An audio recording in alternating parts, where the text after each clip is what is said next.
Hey, everybody. Sorry for the late start. Thanks for joining. With me here is Logan from the Red Hair Inn. I've been a fan since I became a content creator. Do you want to introduce yourself? Tell people where they can find you?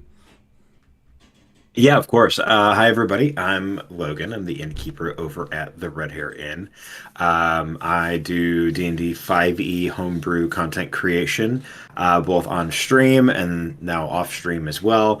Additionally, I am the dungeon master for the Ecrium Expeditions, which is a bi-weekly 5e campaign set in my homebrew setting of the lands of Ecrium, and then organize games through. Through Oh my gosh, I just blinked. Organize games with other dungeon masters to come onto the channel through our Tales from the Red Hair Inn uh, series.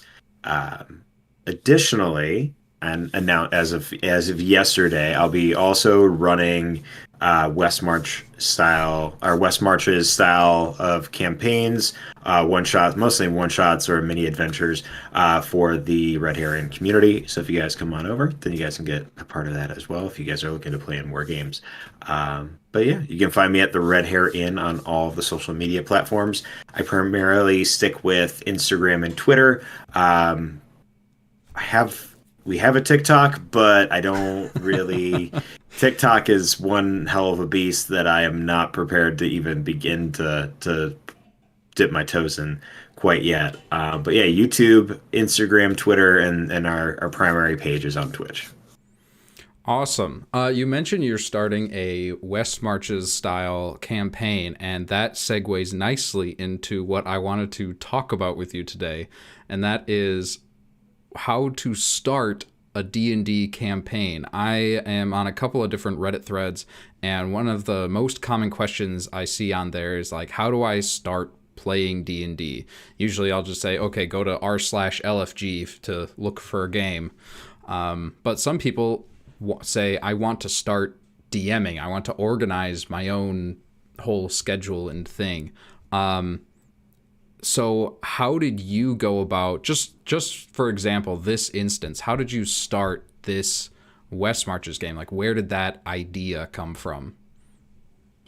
So originally, I really wanted to create the Red Hair Inn as a space that is collaborative and for storytelling, not only through obviously the campaigns that I run or the one shots and miniseries that other DMs come in and run or that I run through Tales of the Red Hair Inn. But I wanted it to be a space where others can come in and tell stories in the world, right? And so I started dabbling over the summer with Red Hair Roleplay, which is really just a text-based RP setting where I, as the dungeon master, would just be like, "Hey, you're in the Red Hair Inn. You can do whatever you want. Um, you could do whatever you want. You could kind of mess around in the Red Hair Inn, talk with the innkeeper and some patrons around there. And then I started, people were like, hey, are there any jobs? So I started throwing out little contracts and jobs for them to do. With the school year starting, it's much harder to coordinate text-based RP.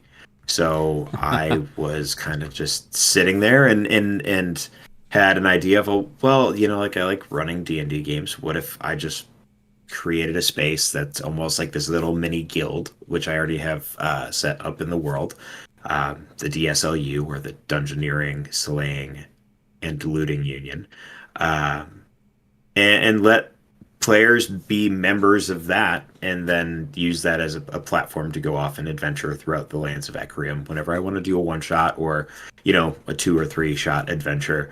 Um, yeah, and it kind of just it building a Discord community is always a working project because you want to build community, and that's really like the foundation of it. Is that I want the Red Hair Inn community to kind of flourish and grow, not only on Twitch but through Discord as well. And uh, I think I just thinking on it, the best way to do it was create a space where we can game when we want to. I'll post games dates when I want to, and if people want to join, they can join, and we can kind of go from there. And see how it works. I haven't ran much West Marches, so it'll be interesting. Because like my biggest thing is I'm gonna make it XP based, so that way new players coming in aren't starting off at like level 5. You Oh know, old yeah. players who have been here, old players who have put the time in to actually, and that's the other thing. The people who have been playing for a long time or who have been a part of the community, you know, for a long time can show, hey, listen, I've been part of the Red Herring community. I have been a part of the DSLU, and now my character's a level 5 character or a level 6 character, you know, whatever, insert character level. Um, and newer people can say like, oh man, that's really cool. I want to get to that point, and now they have a reason to um, join in on some of these adventures that we're running. And Yeah, yeah, that's and super. That's and super cool. I'm trying to get my own Discord community running, and it's definitely starting off in very low gear. Linky in the description for my server, and I'm very far away from like starting to put entire games together, like starting off from that. But I think that's super cool. Just like not only are you like building this community, but you are making sure that there's a place for people in the community to give back and get more out of just being a member of the Red Hair Inn, pretty much. yeah, and I think that's the scariest part about being in the space is that I almost feel like doing nothing doing nothing outside of just what you post eventually like I don't know, I just feel like it's stagnant almost. Like you got to constantly be doing something or constantly be moving or constantly having ideas and acting upon them in the space. And that was one that I was testing out with the text-based RP, and then when I watched that kind of slowly, not necessarily die, but like hit that plateau of like, well, I have 2 or 3 people from the EU and beyond who are, 8 to 12 hours past what time it is for me, and they want to RP at night, when it's in the evening for them, but like bright and early for me. And then I work all day. It's like, well, I can't really cater to them. But where if I post a session that's at 8 o'clock in the morning on a Saturday or a Sunday, then they can hop in and play in a game, and it'll still have that same feel. Uh, and then they can come back and RP, in chat if they want to, and that can be a more casual thing than like the very strict like, oh, we're RPing in this time and space right now. If I miss a couple of days, then now I got to go back and read everybody's stuff versus like somebody just coming in and be like, hey, what's up? I got this sword, this +1 magic sword from this adventure that I did. Anybody want it? Type of deal. Uh, that's the thing Yeah, I thought was cool about Western. Go so ahead. it's more of a long ongoing campaign where people can come in and leave, as they want to, Mhm. need to. The Yeah, one that, it's less of a campaign, and I'd imagine more of like vignettes. Like they're short stories, little. Like, not to say that, and none of these would add up at some point to be some culminating big bad or some culminating like big threat for Aquarium. But the big idea is like they're adventurers taking on contracts to go off and do these things. And so obviously the bigger, the higher level they are, the more dangerous the contract. The lower level they are, they have, I mean, obviously dangerous contracts, but they're scaled to that level, right? Um, and then giving the players the opportunity to be like, hey, so the way the DSLU works is it's tiered very similarly to um, like typical tiering for D&D. So copper mhm. is 1 to 5, silver is 5 to 10, or like 6 to 10, 11 to 15 is gold, and then platinum is what is that, 16 to 20. And so a copper tier player could be like, oh yeah, I'm level 4, but I'm gonna take a silver tier because Yeah, I they want to try it. can. Yeah. Yeah, and they can go and they can be perfectly fine. Maybe I set the CR, like the difficulty rating for that adventure, to be like the cusp of 5 into 6. Well, cool. Now they're level 4, level 5. They might be able to handle it if they have some good loot. But if you're like a level 1 and you're like, hey, I'm gonna take that silver one, and you die, then it's like the warning's there. You're a copper. This is a silver. Like, you probably shouldn't take it. Um, Yeah, But so starting off, starting a West Marches game sounds like it's like extremely different from like your regular old like campaign. It's not. It's like Mhm. instead of going out and finding five or so players to be a part of this ongoing weekly, monthly, however often you can campaign, it's like you tell people, hey, the world is here. We're going to work together, and people can run games in it, sort of like a living world situation. yeah, and that's the one thing that I wanted to be very cognizant of when I was creating this was that I want it to be a space where, and that was very much how red hair roleplay was too. But now it's like I said, it just kind of grew cold. Like there were the time zones didn't help and like and stuff like that. But I think with this, the difference is you're playing in a world for a one shot, and then you come back and you can be like, oh, cool, this is what I did on the one shot. Like you can talk about it a little bit out of game. Um, but yeah, building it, it's very much the idea of like there's a central hub where all the players are, and then they go off and do these little stories. And then when they're done, they all meet back in that central hub. So it doesn't matter if for some reason you are hundreds and hundreds of uh, miles away from another group during your one shots, because you guys are all coming back to the same place and can sit and can collaborate and be like, hey, we got healing potions, do you guys need any healing potions? Can barter, can trade amongst, trade stuff amongst players. And so it becomes this weird MMO style almost where players can be in a party, for 2 or 3 sessions, and they'd be like, hang on, I want to go group up with another party or group up with some other people and hop out of the group that they were in and go and join another group. Um, and that's the beauty of it, I think, too, is because then you get to see all different types of play styles. You get to see different types of party comp, and it really just like it. The storytelling is different, every time you mix up a party. So if you constantly are having people like different groups and of people playing together, I think it changes the dynamic a lot, and it's very different than a standard campaign for sure. How is it different between like going away from the West Marches thing? How is making a Mm. campaign now, like as a content creator, is making a campaign now any different than it was before starting content creation? Because for me, it has changed only in that I know more people and I have access to more tools just from word of mouth. I hear about all these virtual tabletops that I've Mhm. been trying out. My Garlax Chronicle campaign is the 4 episode horror campaign that I've been running with other content creators. Never would have happened.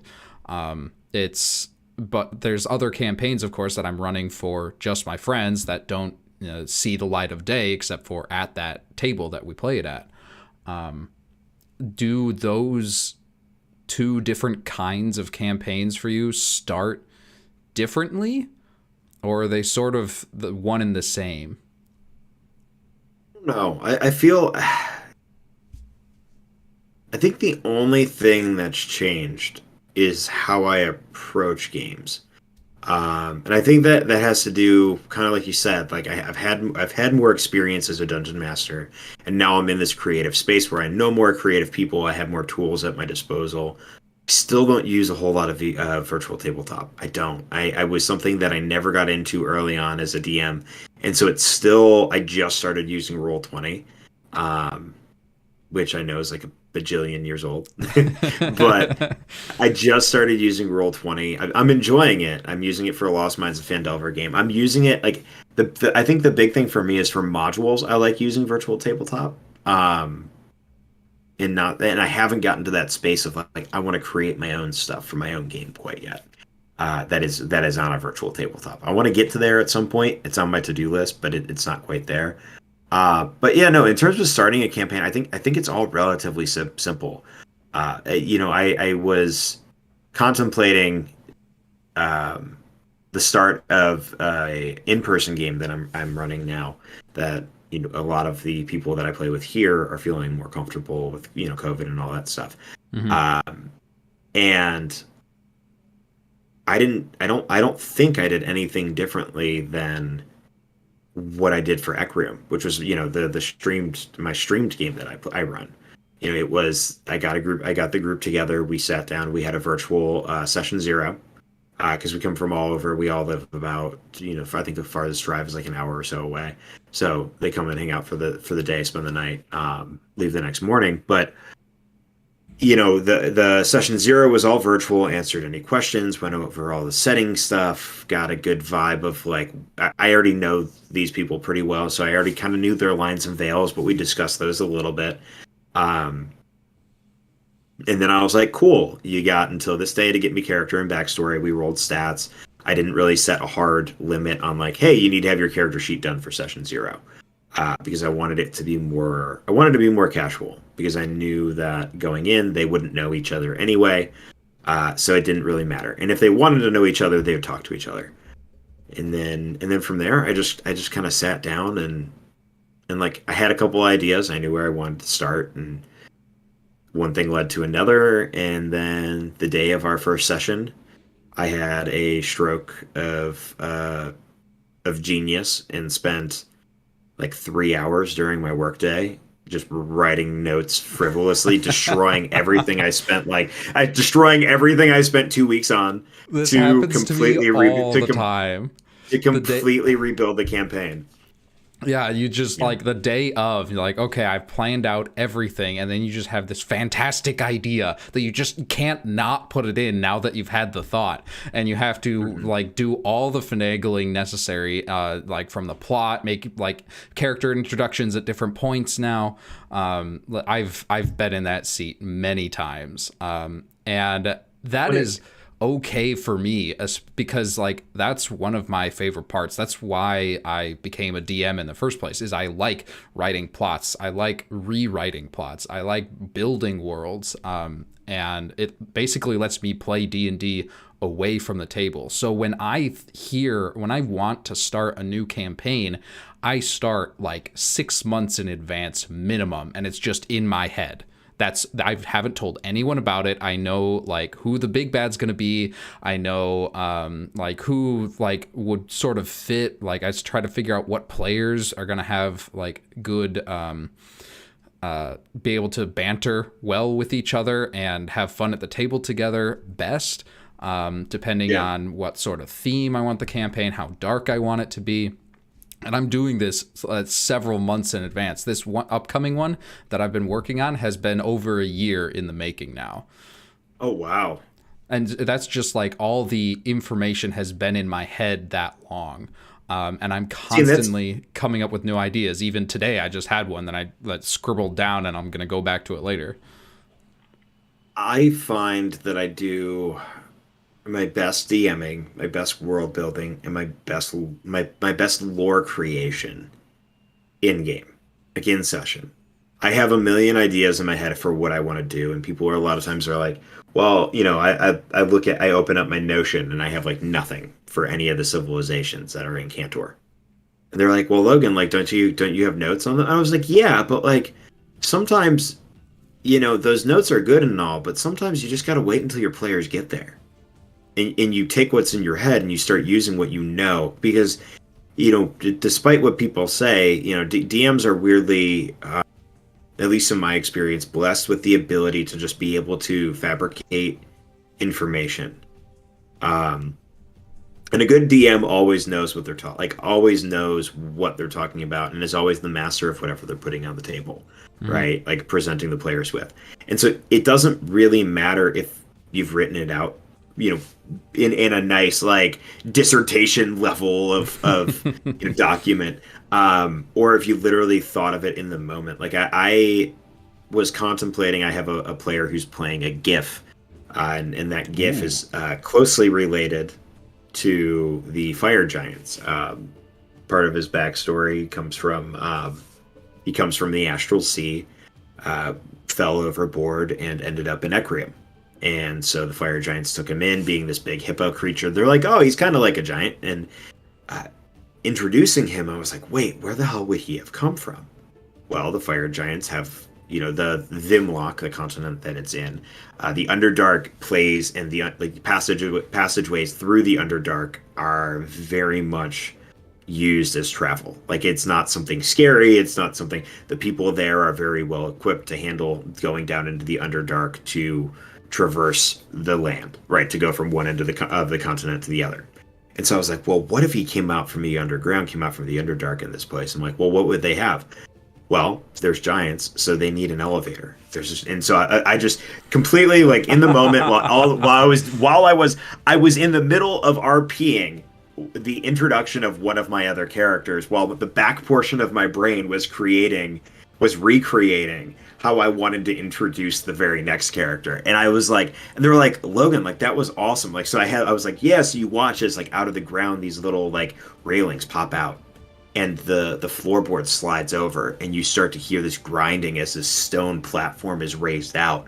And you got the Durgar and the deep gnomes and some drow and some other folk that are kind of like, normal folk, Goliath and stuff, that are kind of like wandering around and go about this place. But then, kind of sitting in the middle, what you thought was this giant thing of packages uncurling, because it has to be in the fetal position because it's so freaking big, is this fire giant that now stands up in this space, and then it walks out and leaves, and what remains is the GIF. And they're like, the whole time they're like, what's going on? And I'm like, yeah, like, they're like, the ground just brought this up. I'm like, yep. I'm like, what? I'm like, yep. You would, yeah. And no one around you is batting an eye. Yeah, and this is normal. Yeah. I like that sort of, like, it took me a long time to figure out, like, exactly how to do that in session. I know this is going way off topic from what the title of the live stream is at this point, but I don't care. We'll get there eventually. It took me a long time to figure out, like, how to prioritize what I think about when I'm ad-libbing world building in the middle of a session. And the number one most important thing is what the player characters are going to see. You don't have to build that much else. It could be on just like this bare skeleton of, like, scaffolding that you don't actually know all the details, how this affects other things. It's come back to bite me a few times before when I ad-libbed something really cool, and then the players later in the session went, wait, if A is true, then how did she get here without da da da da da da? And I'm like, oh God, I've done it. Oops, I've made a mistake. And you're like, magic. I do my best not to just say it was magic. It's just, that's the way it is. I'll be like, I'll say, yeah. Good job, you found it. And then, like, inside I'm panicking. And then, like, after the end of the session, I will go back to my notes and, like, see this, like, scribble panic plot hole, fill it up. And then in, like, outside of session, when I'm doing my in my head world building, I will find something to make that make sense.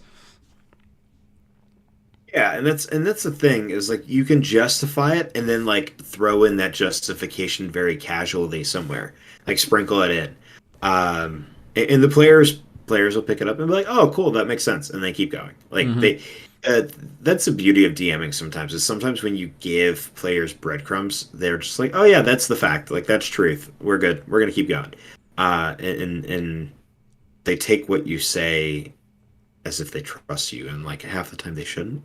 Right? Like, I mean, there's so many t-shirts about it. Beware the smiling DM. Once he smiles, it's too late. Yeah. No, but I find a lot of times that when I'm starting a campaign, I find a place, and then in this case, I've wanted to find, like, what's their first job, because I DM very player driven campaigns, and so I find what's the most difficult for me is that the first couple of sessions either go one or two ways for me. It's either I have exactly what they're doing planned out, and there's a story hook to connect them all, or at least get them all friendly and, like, hey, we work well together. And then they can start pursuing, and then I'll throw, like, little bits here and there from other people's, backstories, or it goes, hey, you can do whatever you want, and then everybody's like, well, I don't want to be with these people because I want to go do this, and so like, it immediately splits the party. And the first few times I DM'd, that was very much the case.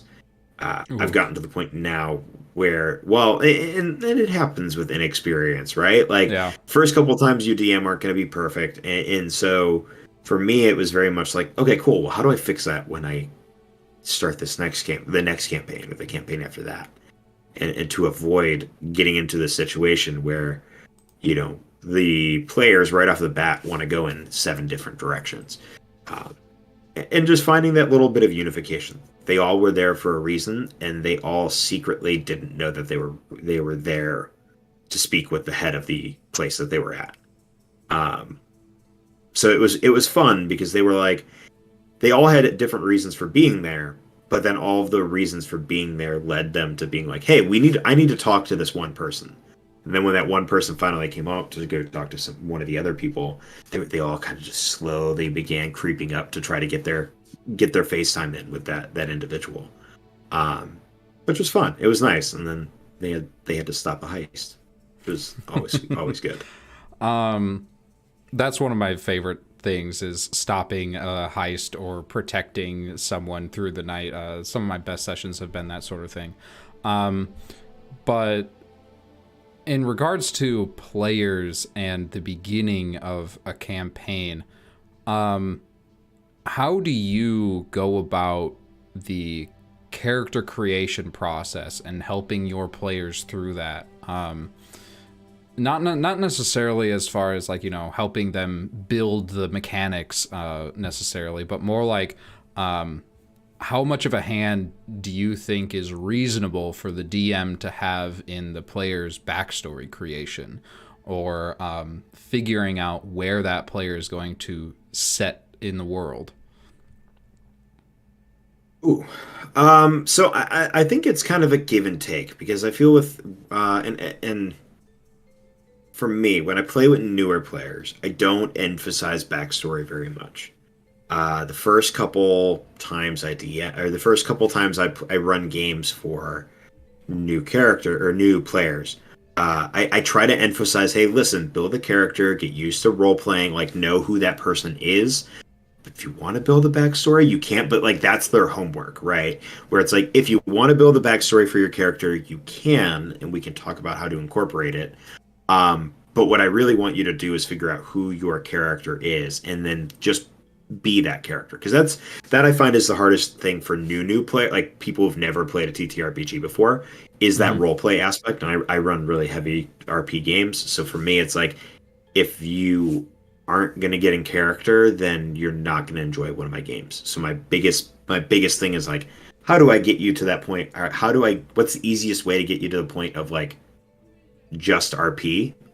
Well, you have your character, you have your flaws and your bonds and the things that you like that about your character that make them unique and make them stand out, and then you just beat them.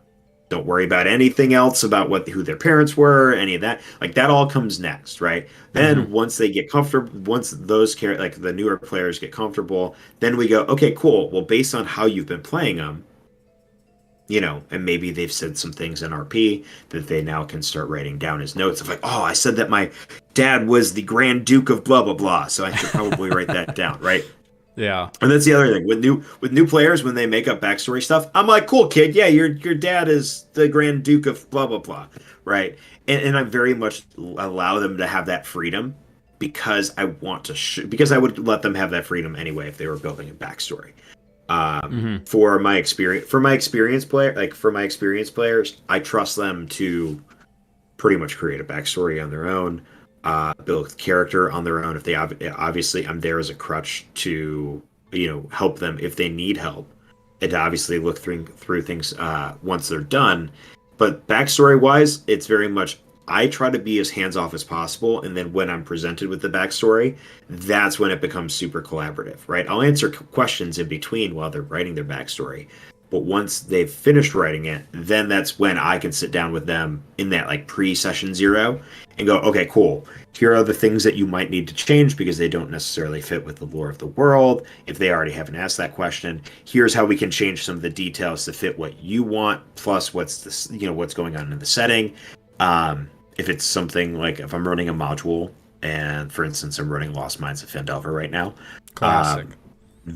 Very loose with player like modules. I'm very loose with backstory because I'll incorporate the backstory a bit along with the module, but I won't go like super in depth with player backstory with modules. So if they want to give me a detailed backstory where I can pull information from, and I can be like, hey, they said that they were from Silvery Moon. Well, here's some people from Silvery Moon they might meet where they're over here, and blah, blah, blah. Like, cool, random encounter here and there, or side quest or something like that, to help progress the character's plot and things like that.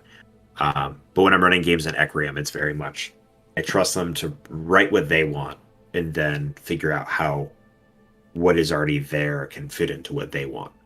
Or in some instances, I love doing the whole, hey, or when they ask me, hey, do you have anything planned out for this area on the map yet? And I look at my notes and I have like maybe a page and I go, no, I don't. And I just erase everything that I wrote. I'm like, you do you, man. Like, go create your thing. Tell me about this place. You wanna build your character there? Cool. And so like a lot of times your players will surprise you. And at some point I'm going to have to say yes, right? Like at some point I'm going to have to go, yes, I've already planned out this place. It already has a theme and a setting and has NPCs and is I have all the information about it.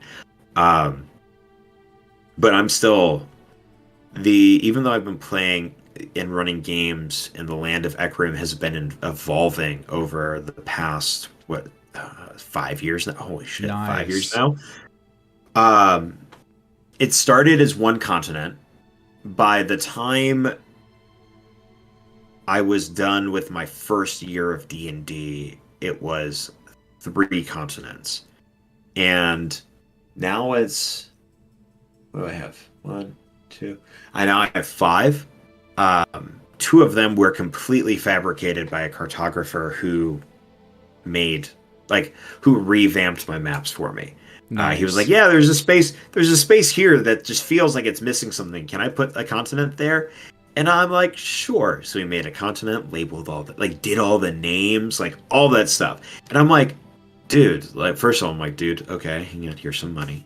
But then I'm also like, this is awesome because it gave me lore, right? And so like in Ecrium, there's Cantor in the center. Vimlock is over on the a little bit northwest of Cantor, but then there was all this ocean, and so I was like, well, Vimlock is the land of monsters, the savage lands where all of the monstrous races were banished. So there's this exodus of these monstrous creatures and things like that, the things that the evil gods created. Obviously, some of them are still all over the rest of the world, but the vast majority were sent across the ocean. Well, originally I was just like, yeah, the god of the sea, or the evil god of the sea, just opened up, Moses style, allowed all these creatures to go through. Well, then he put this random continent, essentially the like northern Canada, like Arctic Circle-y kind of continent, right? And I was like, shit, it's a land bridge. It's a land when during this age there was enough ice. So that way all the evil creatures could just right across, right? From one to the next, which would explain how the evil aligned creatures got here and blah, blah, blah. And so then, cool, we had 4 continents. And then he finishes that. He's like, hey, dude, I see this. And he circles this big portion of the map. I'm putting something here, too. And I go, what? And he goes, yeah, I'm just going to do it. And I'm like, go for it, man. Like, sure, why not? Like, my world needs to be beefed up a little bit anyway. Well, I already have... 2 continents that I still need to kind of think out and write out. So he created Tiragla, which and in hindsight, it's like you sometimes don't know what your world's missing until somebody else has looked at your world and been like, hey, it should have this, right? Or like, what's here? Like, I've already gotten questions from my one good friend of like, well, if the map is flat, right? And these are the continents, what's on the back? Like, if you turn it into a globe, this doesn't look right. And I'm like, yeah, buddy, it's a fantasy world. Who gives a shit, right? Like, but then I started thinking, and I'm like, wait, no, he's right because my thing is like it's the Unbroken Tides. So on the west side of Vimlock, and then on the east side of Tiragla and Cantor and the Owls of Lilithal is the Unbroken Tides. And I just go, yeah, there's just a bunch of water. It goes on forever, blah blah blah. And they're like, yeah, but Logan, it's also on the west. And I was like, yeah, that's because it goes. Oh fuck, that means it goes all the way around the world. That means there's nothing on the other end of the. They're like, well, does that mean there's nothing on the other end of the world? And I'm like, I don't know, maybe. Like, I haven't thought that far ahead, but now I'm like, well, what if there's a secret continent there that nobody knows about? And I haven't actually. There isn't as of right now, but maybe someday there will be a secret continent that nobody knows about that is hidden within the Unbroken Tides because nobody has thought to go out there. Uh, Yeah, for most of my world building, and like nobody, I don't have like a concise world map yet. It's just all sort of in my head, and vague drawings from different applications have just been thrown together in this absolute mess. I've hand drawn some of it badly. Most of my actual world building, I actually do sort of the opposite of what you do in relation to players and world building. Hey, Fred, glad you could join us. Um, when I'm building my world or when I'm starting a new campaign, and I definitely did this a lot with the upcoming one, I talked to my players and said, okay, I have this big empty space. Could you play a character that is from that place and build it out for me? And it's when I do this when I'm playing with other DMs, because I know that they'll enjoy that sort of stuff and they'll eat it up and they'll just basically build my world for me. But as opposed to you, I actually actively ask them to do this instead of waiting for them to do it on their own, because this gives me plenty of time to write what they built into the actual plot of the world. That's one of my favorite things to do, is taking the characters' backstories and what they've built and what they're excited for going into this, and building onto that and winding all 5 or so backstories into the same plot. Solving that puzzle has always been one of my favorite things about starting a new campaign, and I'm really excited to do it for this next one. But yeah, I need to get a cartographer fan to take a look at what nonsense I have thrown together. That'd be awesome. Mine, yeah. I mean, Ecrium started. I always joke like Ecrium started as Cantor. Like the world was just Cantor, and it was one giant continent, like twice the size of the United States. Like that's how I'd always envisioned it in my head. And so I was like, okay, cool. I never envisioned my world getting any bigger than my one continent. And then my brother-in-law was like, hey, for our next game, can you do like a piratey type of game? And I was like, oh, shit, but there's no islands. Like, why? It's just a giant land. It's just a giant landmass. What are you guys, like bandits then? Like that's piracy on the land, I guess. And I was like, no, we need islands. So then I created the Isles of Lilithal. And yeah, it just kind of evolved over time, and that's the beauty of it. Is like when I had an idea, when in the beginning it was very much like I drew stuff by hand and I farted around, and if I didn't like it, I threw it out, and if I liked it, it stuck around until I made something better. And yeah, and then eventually those 3 continents stuck, and I remember very vividly I had Cantor. I had 3 separate pieces of graph paper, and whenever I wanted to show the world, I'd take all 3 pieces of graph paper out and I'd line them up next to it. I'd line them up next. Like digitally, I'm like all 3 layering the world maps. windows. Yeah, I'd just be like, and this is the world. And they're like, well, how far is it between this edge of the piece of paper and that edge of the piece of paper? And I'm like, I don't know. I'll make it up when we figure out when you go there, right? Like, and so like a lot of it, yeah, I don't know. Ecrium has always been a living world, right? Like, I don't think I'll ever get to the point where I feel like it's finished.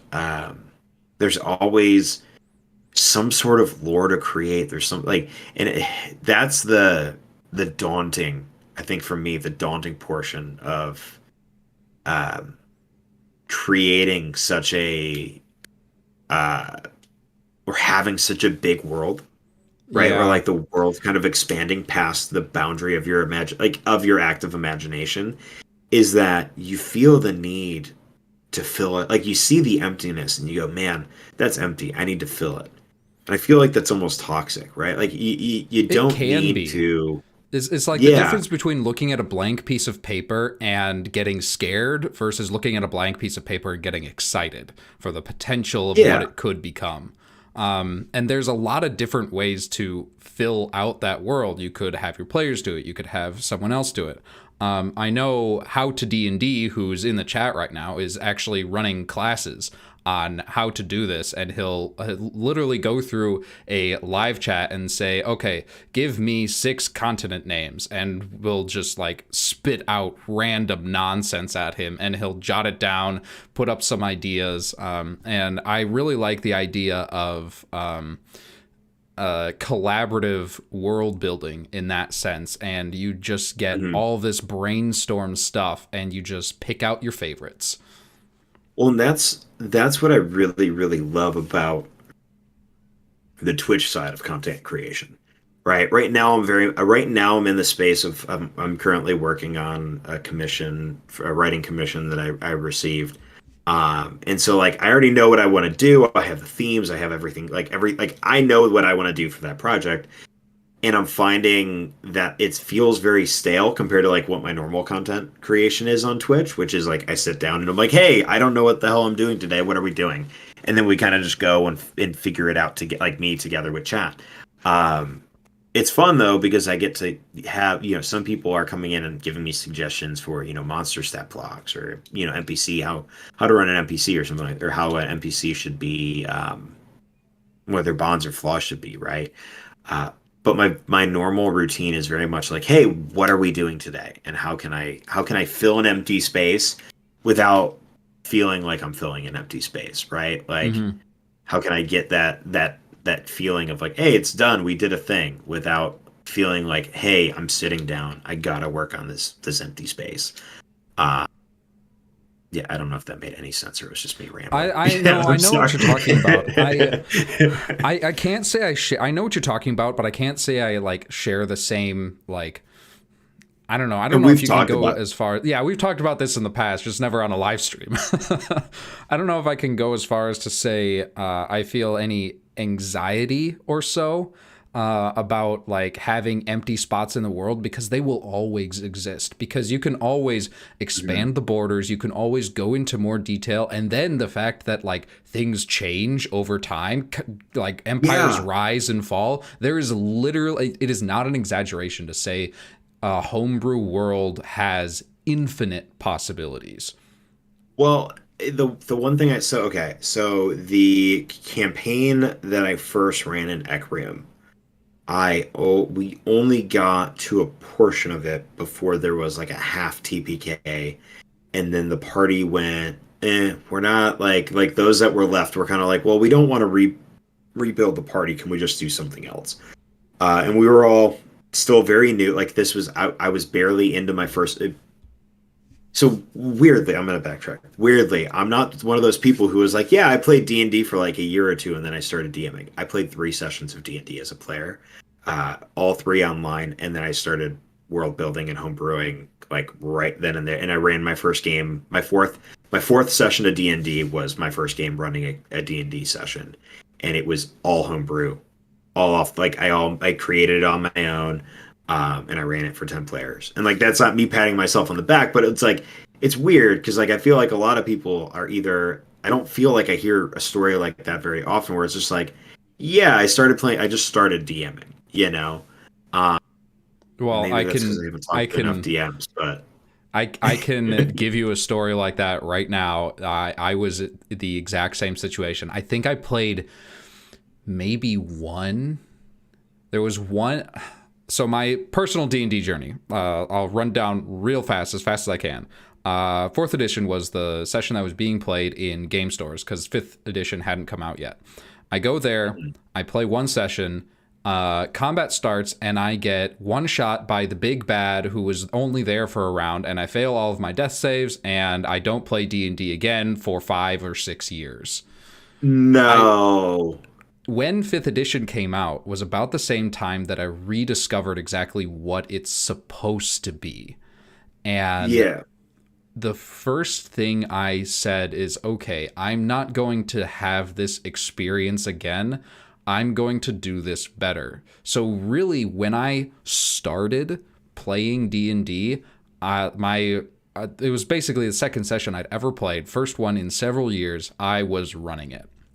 The first thing I did was I went and bought the books and just, like, I've read the player's handbook front to back. I've never done that with any other of the books that I've purchased. And I feel like your story and my story are very much the outliers, and for good reason. I do not suggest starting out as the DM. Play 10 or so sessions at least first. Yeah, and I think that's the thing, and I think How to D&D said it kind of that, I feel sorry for them because they were forced. Like if I talk when I've talked to, I've heard a very similar story to like mine or yours, except with the force that How D&D is talking about, from people who played from like first or second or third edition, right? Where they were kids, none of them wanted to be dungeon masters, so they just made one of them be dungeon master, and then next thing you know, that kid, because he or she has been dungeon master for a bajillion years, is now just the default dungeon master. Yeah, the forever DM. It's DM. Kind of like, it's always a little bit sad when I hear stories like that. Like, I'm the forever DM. Well, do you want to be a player? I don't know. I've never actually played before. I'm not on how I feel. I just kind of like, I was the only one that was sort of willing to do it a little bit, and so they forced me into it. Yeah. Well, that's the thing. So when I started, oh wow, I just realized how off track my thought process went. That now we're here. But no, so in terms of being like a forever DM, I will always say that I'm a forever DM, not because I have to be, but because I want to be, if that makes any sense. Same. So for me, my brain just, I've played more recently. I've started noticing that when I play, I get really distracted as a player. And so my combat to that is like, well, I'll just DM, because then my brain is always focused on the game. Because I have to constantly afford to not think about because the I game can't because I can't afford to not think. Exactly, I can't. Yeah, and so it's not that I don't want to be a player. I definitely do. I have plans for when when campaign 2 of the Echorim Expedition starts. We have some things in the works where I'll be a player. But I also think streams have spoiled me, or at least the people that I've met through streams have spoiled me. The artistry behind it has really, like, I don't know, it's different. Like home games, where you have that aspect of like, yeah, you're just a bunch of people having fun around a table. That's good and all, but I have ADHD. So if you're like fun and then we get off on a tangent like we're doing right now, my brain just follows that tangent until it hits another tangent and another tangent and another tangent. And then why are we playing D&D again? Like, what are we doing in our game? And so being a dungeon master just very much like hyper fixates me, gets me in that like zone of, I'm here, I'm the one narrating and telling the story, but I'm really giving it to my players to tell the story, and I'm the one that's reacting to them while they're also reacting to me. And I think that's the important takeaway is like when you're dungeon master, you're like, doesn't matter if you were forced into it, you're playing a super essential role in the group, and even DMs need breaks sometimes though. Oh yeah. No, like there's a reason that DMs are the ones that get to decide when the group is taking a break, is because usually they're the ones that need it in the first place. But I'm going to attempt to veer us back to the thumbnail that the viewers clicked on to get here. And that was starting campaigns. We talked a lot already about the difference between experienced players, how you start with them, and new players and how you start with them. We talked a little bit about the plot integration and world building that you do at the beginning of a campaign when it's just an idea in your head, or like the first couple sessions as it changes. But we haven't talked about the immense problem with the actual work that you need to do in order to start a campaign, and that is the CR40 monster known as scheduling.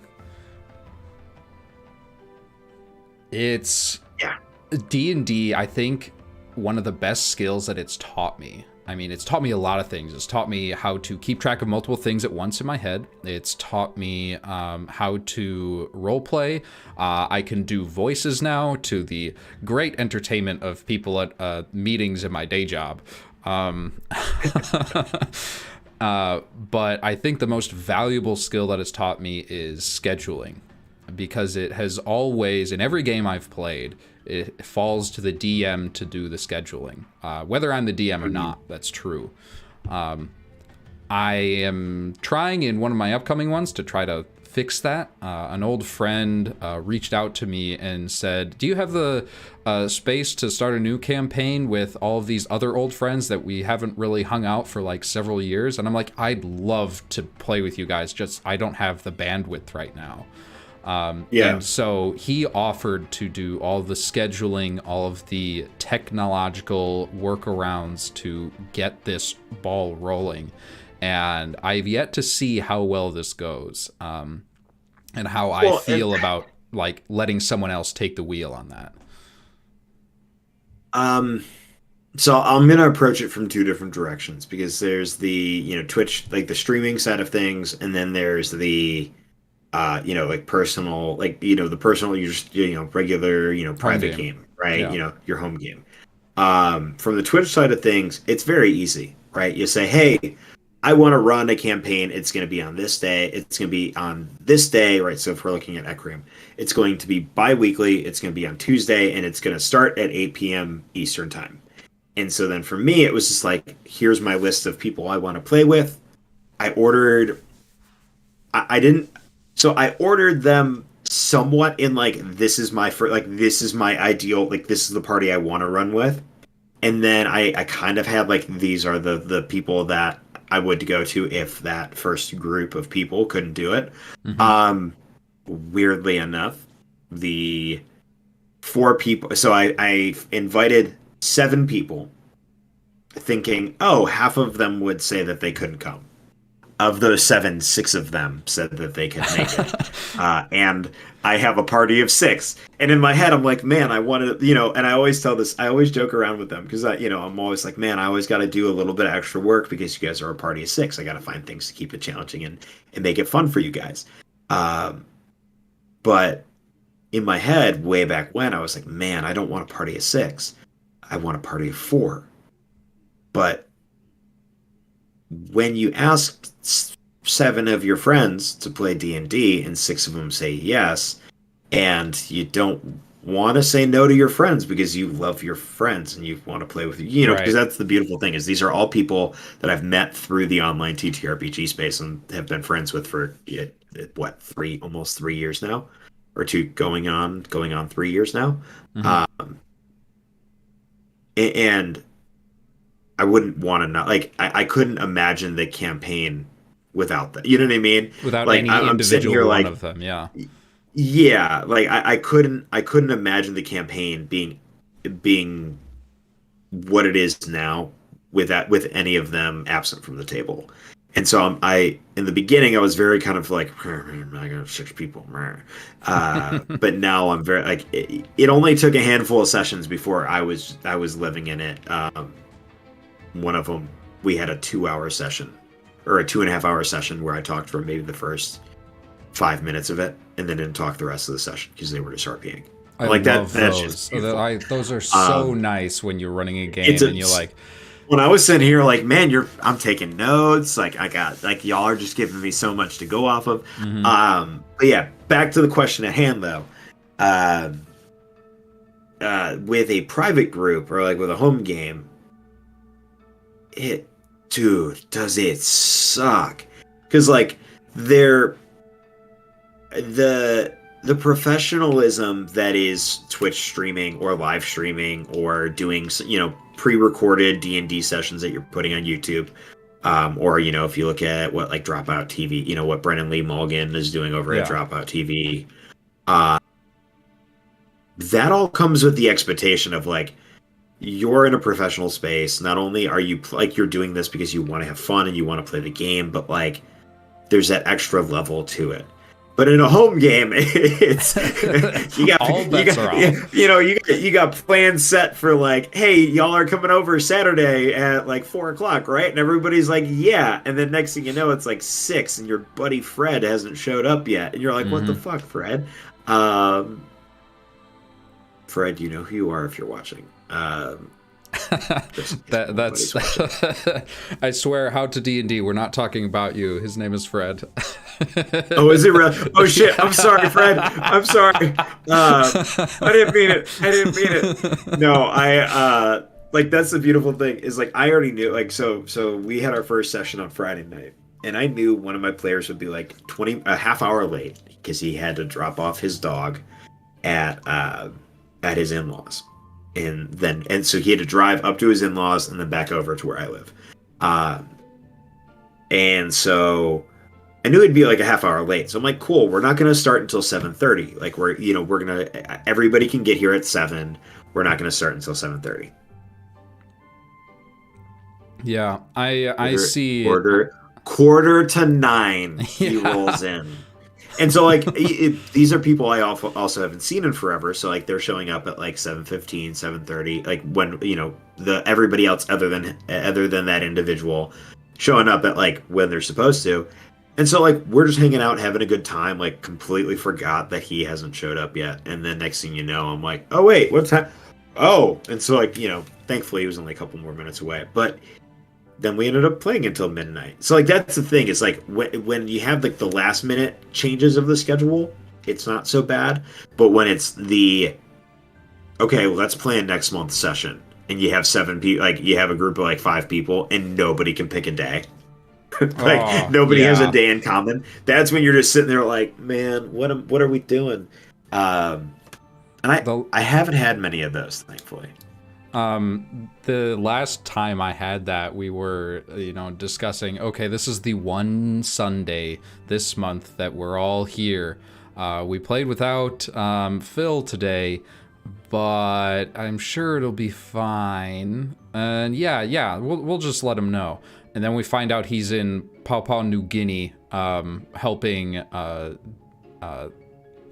third world people with install solar panels into their homes, and we're like, oh, that's cool. So it would be like at 4 a.m. for him, and he's still like had to go out of his way, wake up at 4, wrap himself in blankets because he was in the mountains, and get on his terrible internet and call in for the D&D session. But it's that kind of dedication that is really the only way to beat scheduling. And I think that's another big difference between most home games or the stories I hear about most home games at least, and the content creator space, is because the content creators already, this is like their thing. This is their hobby. Yeah, they already are used to setting this time apart to, do D&D content creation things, no matter what that is. And if it's this day and you tell them a month in advance, okay, I will be able to mark that down in my usual D&D work time slot. It's people getting invested enough in the game is the best way to fight scheduling, and it doesn't always work. Not every time. The other thing I noticed is the other kind of weird graph is that the more D&D games that you play, the more, at least from my experience, the more D&D games that you play in or that you mostly play, the more D&D games that you play in, the more likely that or more likely you are to have scheduling conflicts or no shows or like last minute call outs or stuff. Because there's that justification of like, well, I play so much D&D, so like I can call off last minute. I can do whatever, right? And like Hmm. sometimes it's serious stuff, but other times it's like, I don't feel like playing. So like I'm gonna, be like, hey, I can't make it, right? Um when I was at the point of almost burnout, I can say I've definitely shamefully I've done that a couple of times. I have too. Um, but that's because I was at my justification for that was because I hadn't figured out what my burnout felt like yet and thought I was fine. Right. And then I got to a point where I knew I wasn't. I was like, I need to back off.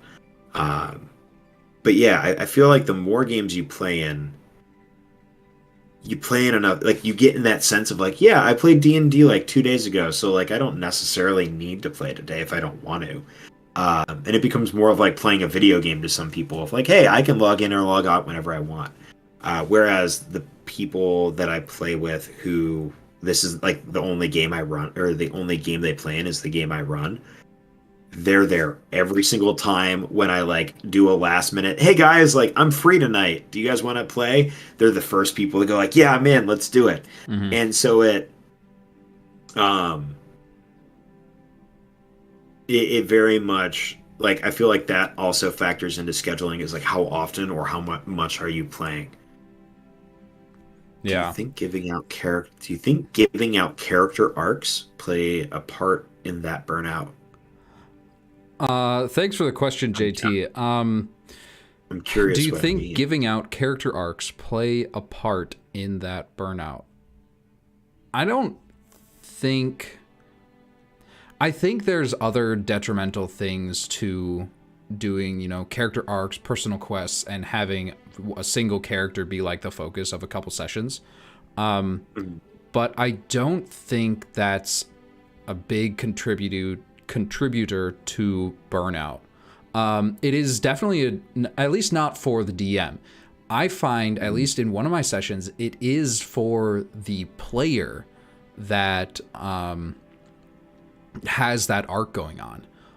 In the main campaign that one of the ones that I ended recently, really early on, we did this one character's personal arc. And, we went to his village, cured his village of the disease that he left to find the cure for. And, got the village back on its feet, and he left to go hang out with the party some more.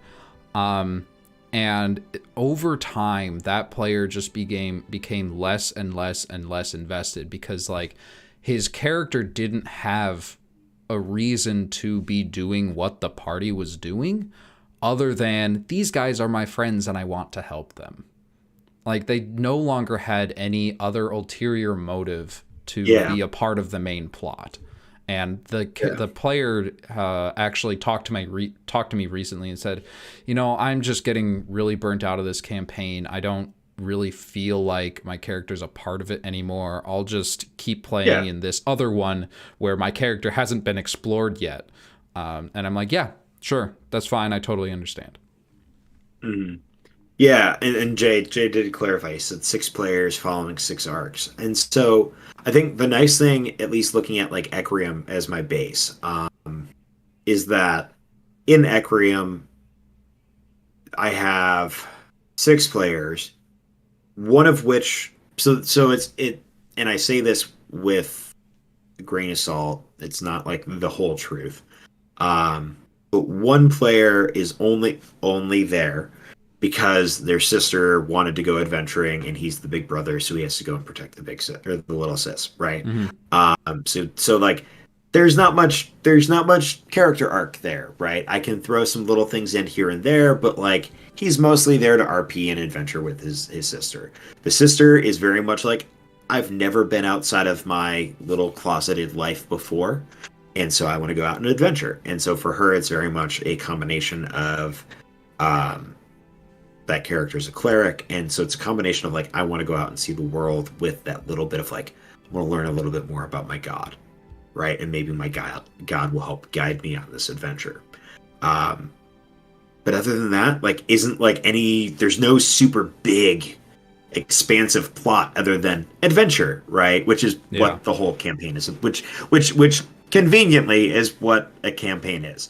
Um, and so it's nice sprinkling in, especially since her god is Avandra, who is the change bringer, she who makes the path, the one who helps guide people. It's nice using the flavor of a cleric's god to kind of guide them or kind of pseudo be like, hey, yeah, you're going the right direction, right? Keep following this group, keep following this path, which kind of puts it on rails a little. But I've also have some plans down the line where it could throw some, like, where me as the DM can throw some wrenches and make the player make some decisions of whether or not to follow the advice that the god is giving or to go do what they want, Hmm. which will be interesting. And then the other four all have their little things that they want to do, but that's the beauty of a very player driven world where it's like my end game is based off of their decisions, not based off of something that I have already pre-planned. Right? Hmm. It's not like it's not like a module where it's like Horde of the Dragon Queen. You could potentially stop the cult, or you could fight Tiamat. Right? It's for me. It's like, okay, cool. They're here now. Where are they going next? I'm building it very progressively with them as the story's being told, and that's what I normally do for most of my home like games, where it's or Ecrium games. Um, is just kind of build along with what the players are doing. Yeah. Um, And last thing I but want yeah, to say about this before we move on to Cullen's question, is I learned the hard way that I don't enjoy doing 6 different arcs, one for each player. I really like tying everyone's story together. So if one player comes to me with a story of like my parents were killed and I don't know by who, and one player comes to the story of I'm looking for my estranged mother, and another player comes to me with a story of I'm a cleric that got this power and I don't know how or why, I will tie all of those together and make the villain the estranged mother who killed the other player's parents and is a paladin of the cleric's god and understands the power. mhm. And I will tie, so that plot with that villain will have all 3 of those characters super invested, and it won't be like a separate story for every player, because if I do that, then only one player at a time is invested in the actual Is story. yeah, yeah, and that's the cool thing is that I think the beautiful thing about doing it progressively, like at least how I'm running Ecrium right now, because to me that's my home game right now. Like that's Mm-hmm. very much like even though it's a stream, again, there's that whole quote like professionalism to it. That's very much my home game. These people are like people I play with are some of my closest friends, and like it's the game that's nearest and dearest to my heart.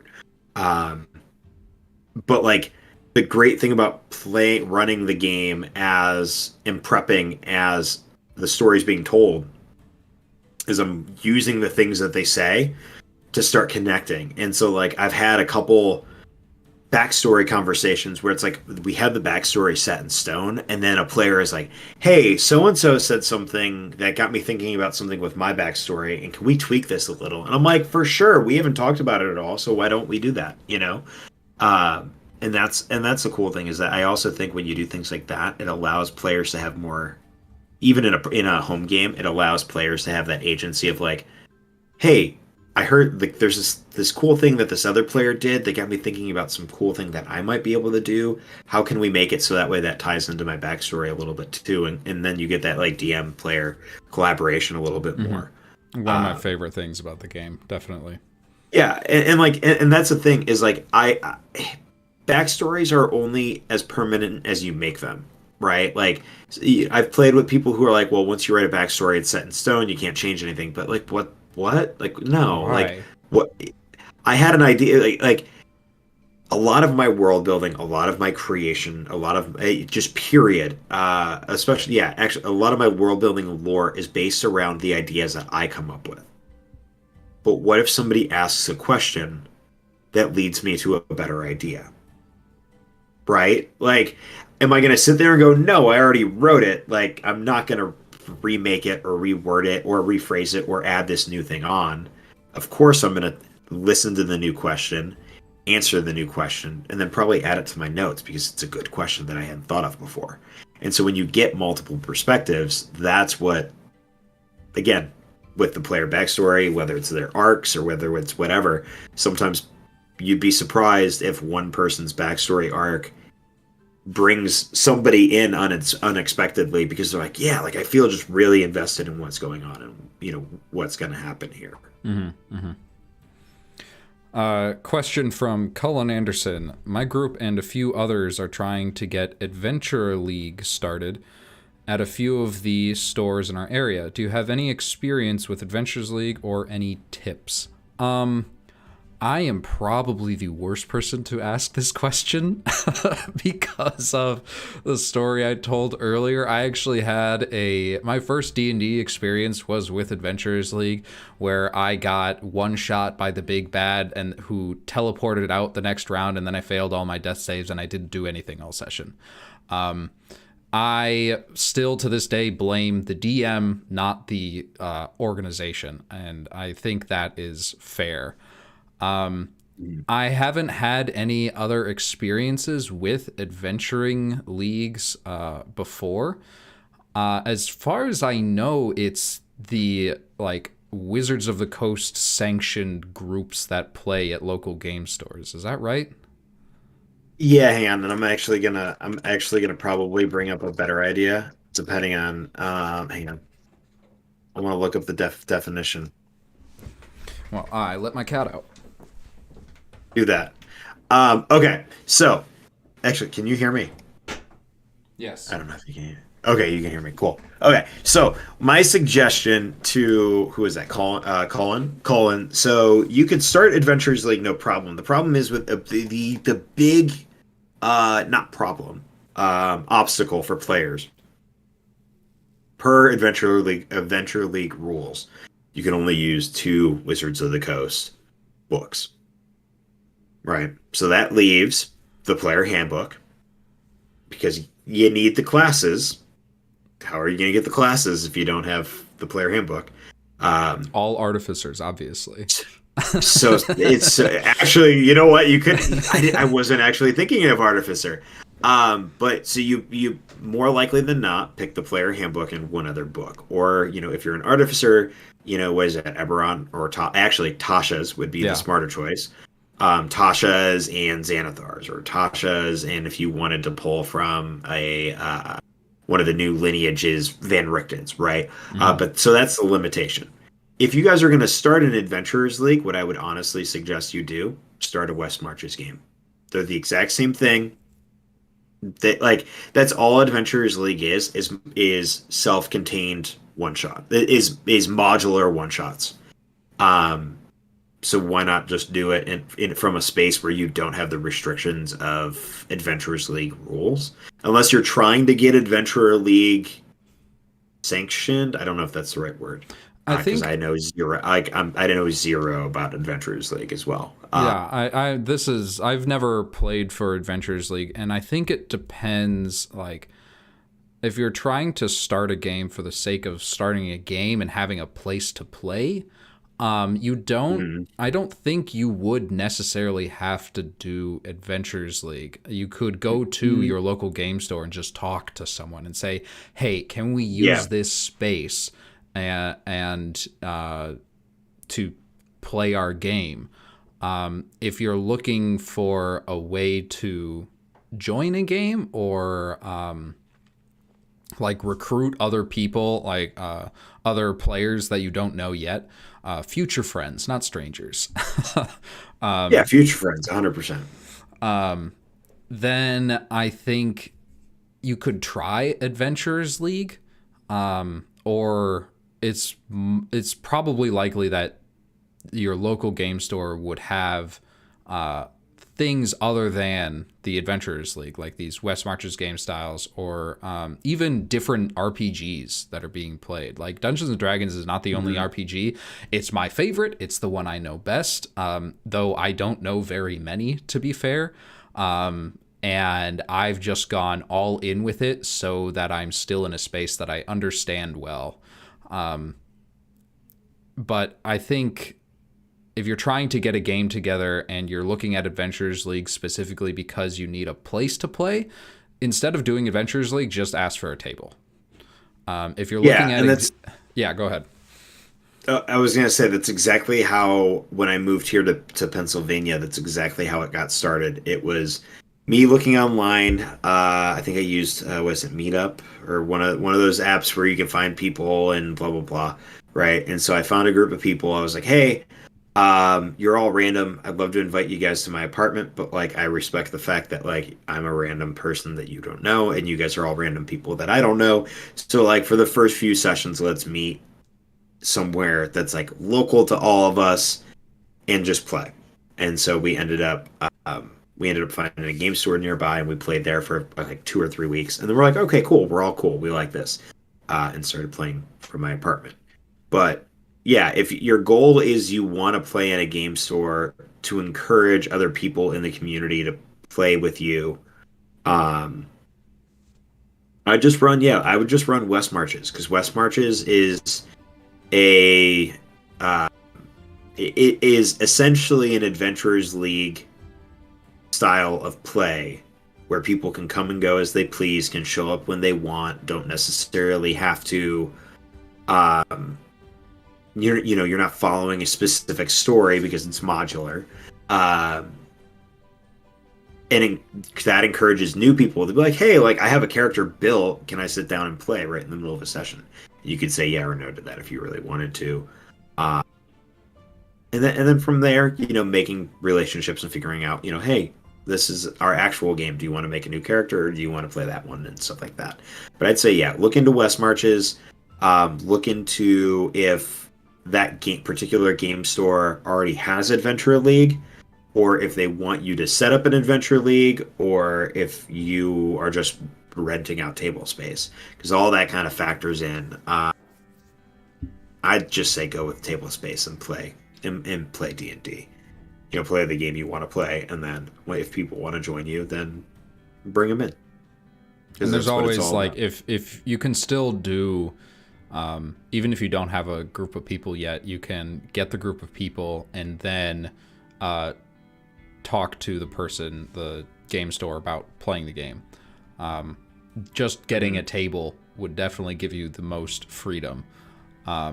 Usually when I'm running for new players, I won't play D&D the first time because I want to get people used to role playing as a character. So I will get I'll find a one-page RPG, so like Crash Pandas or Honey Heist, something from Grant Howitt usually, and I'll have them play that first so that they don't have to invest all of this time into learning how the game works. Session 1 will be actual play instead of a seminar on how to play the game. Okay, yeah, that makes sense. Yeah, and to go back to Colin's recent one, yeah, again, I would just ask if there's table space open, and then kind of go from there. If you guys are full, like that's the thing. There's a website for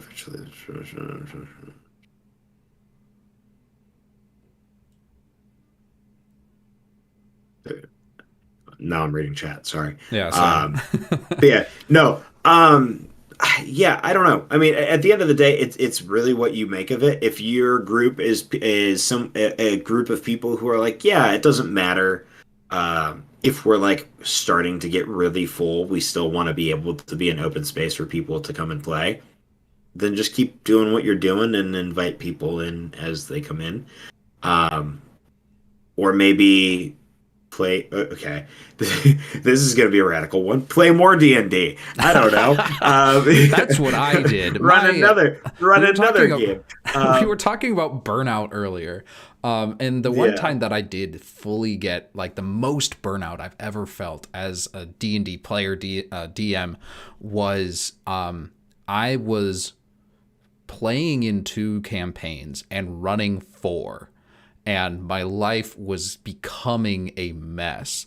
And I said, okay, guys, this coming week, I have a game I'm playing in, and I'm running 3, and I'm just going to have to cancel all of them. I All of need them. to take a step back, reorganize myself, and do something other than D&D. I don't want to get tired of this. This is my favorite thing to do. It is an Yep. amazing hobby, and I don't want to overdo it to the point where I no longer feel like it's enjoyable.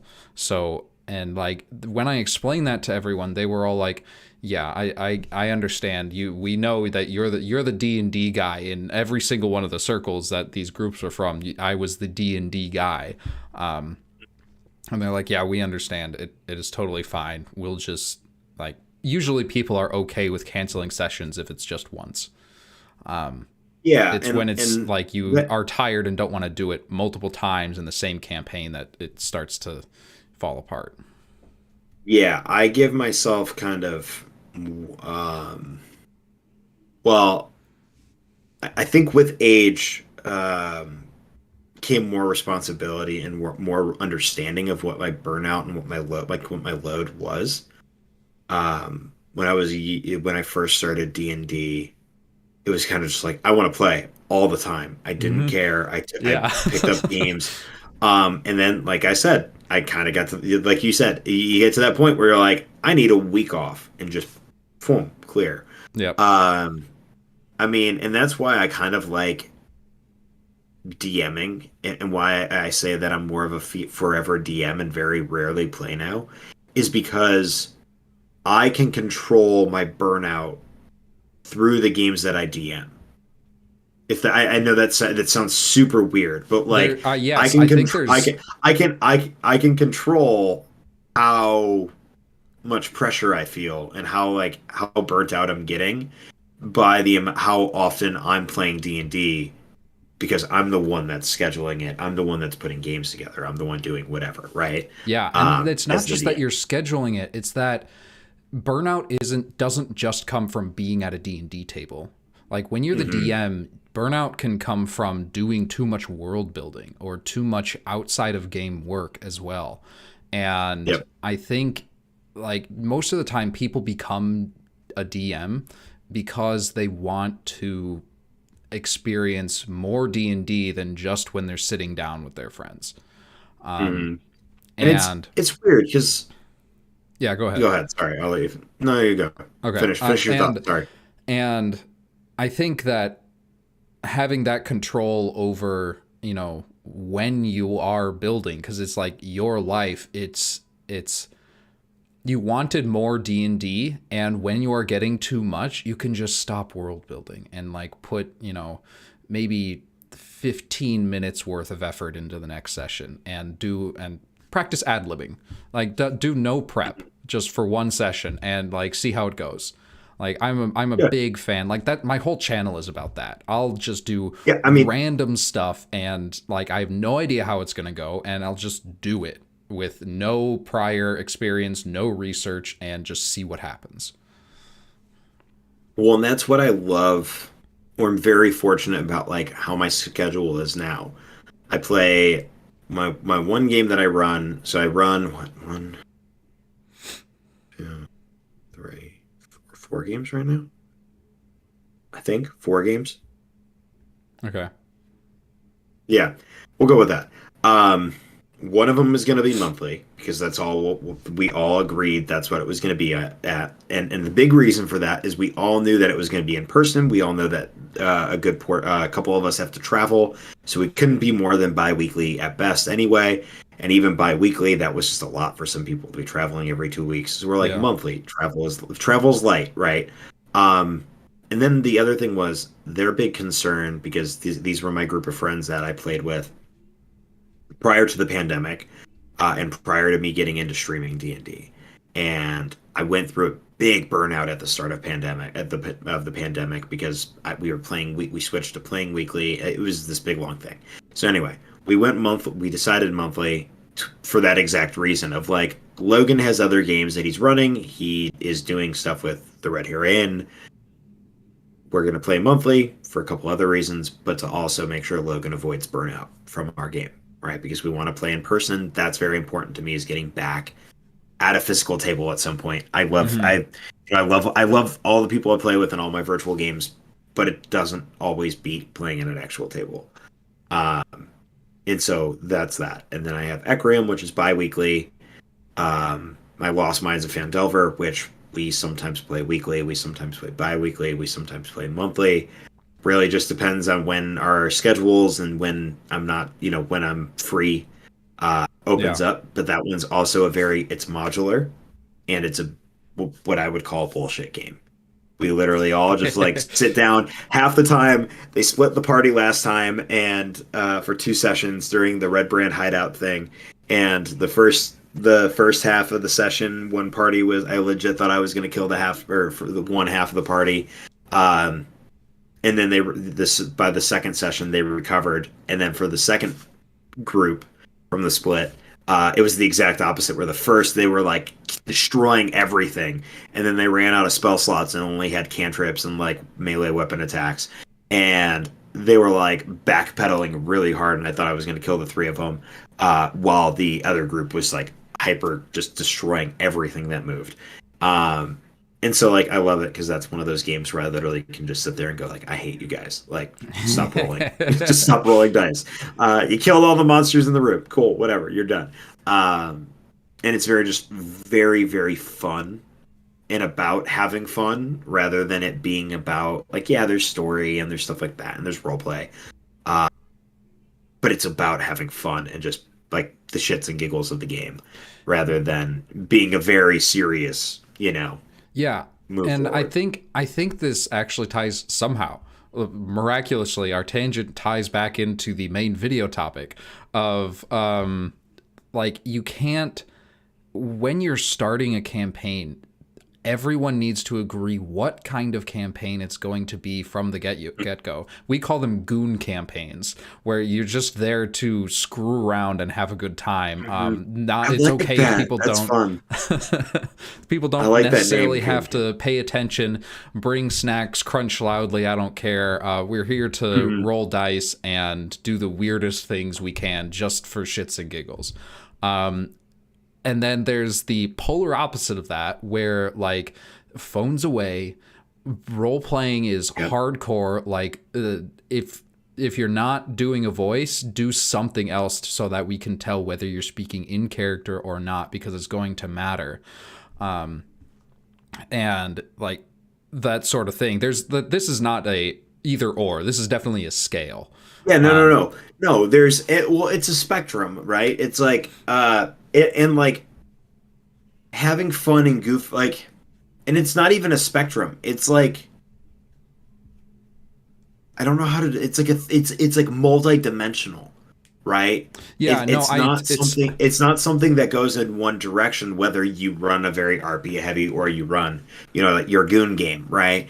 It's, you can have a very RP, I would imagine there's a way to have a very RP heavy goon game, oh right? yeah. Like, You just have to get yeah. like the right people for it. Like if Yeah. that's what they think is fun, you can like screw around in character.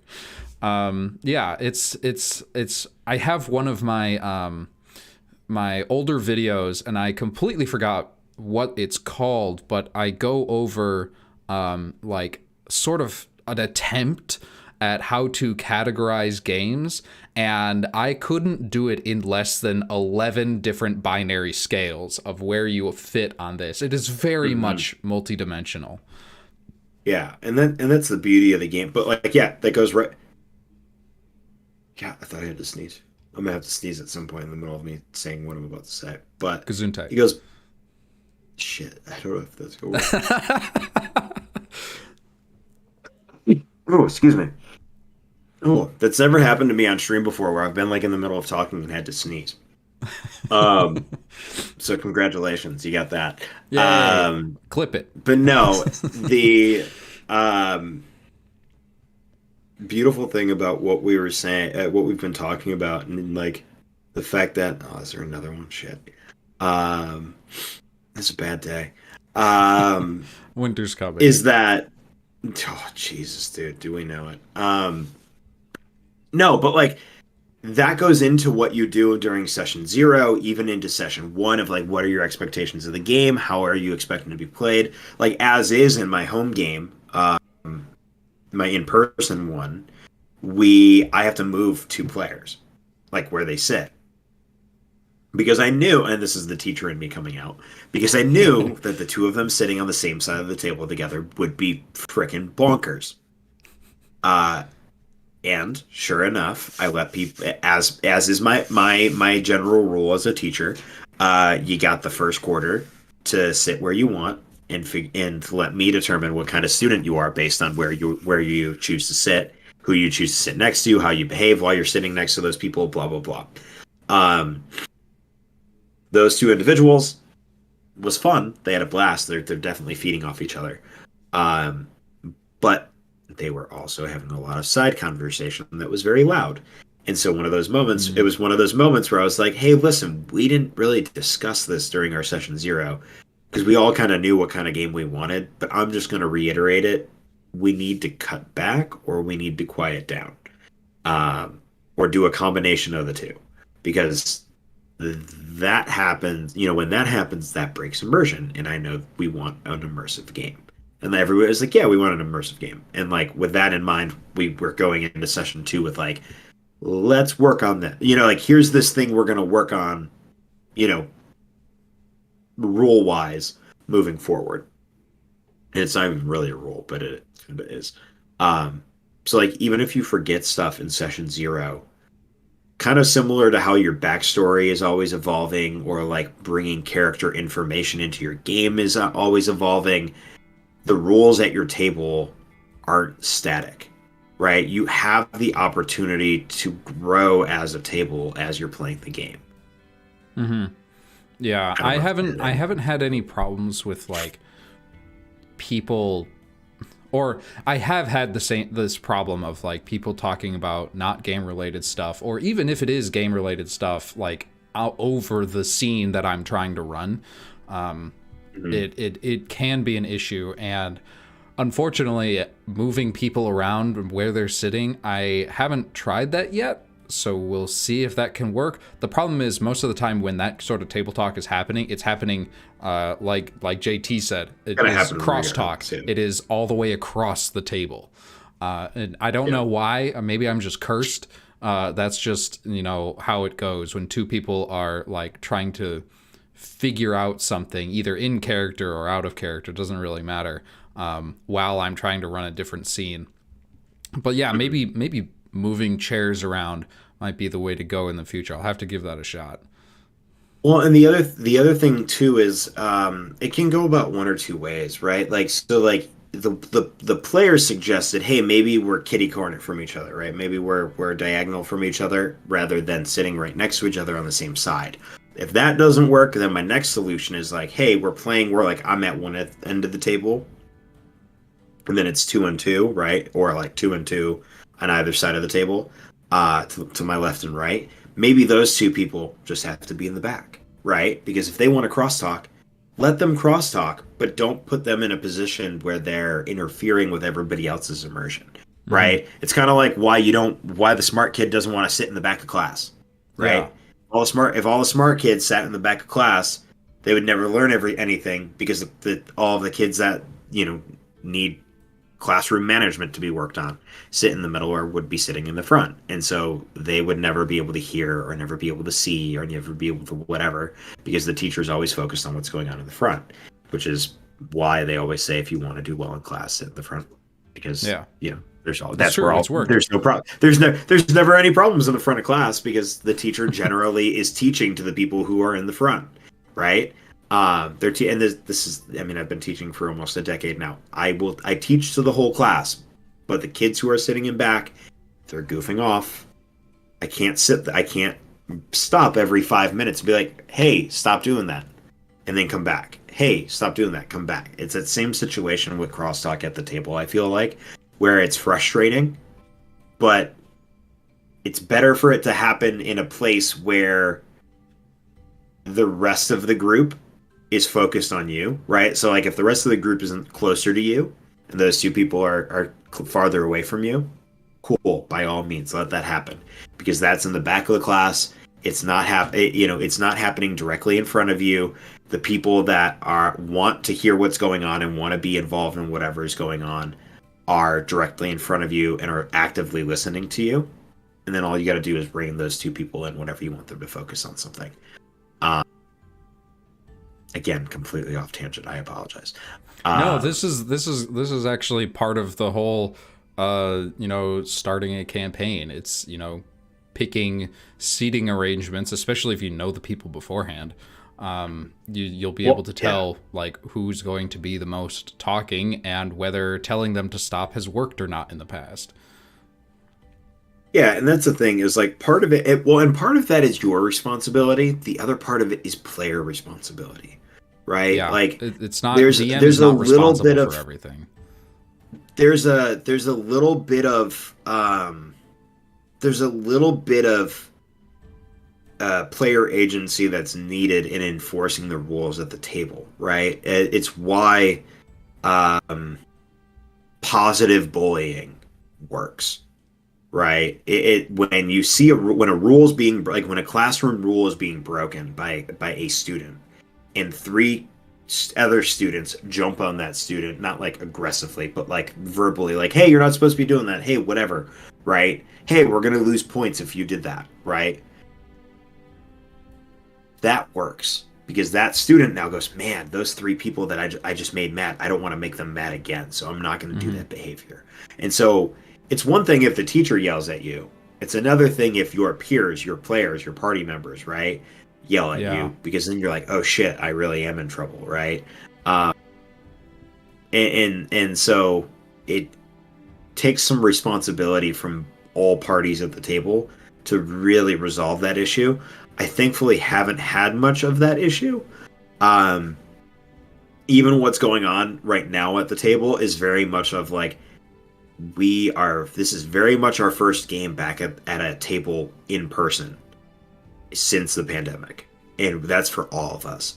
And so it's really just, we need to reestablish norms, and we need to remember that like this is like, we need to remember the type of game we want and what our games looked like prior to the pandemic, right? And kind of it takes it's been so long. Well, if you can remember that, yeah, I know, right? But yeah, so it takes some time, and like some things like that take time.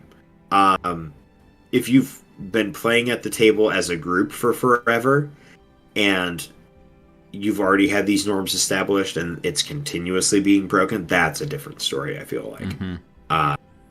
But yeah, getting back into it, especially after the pandemic, give it a little bit of space, but then make sure you're obviously enforcing what you need to enforce would be my best recommendation. And it's never going to be an easy thing to do, unless unless you are a teacher and you do it for a living.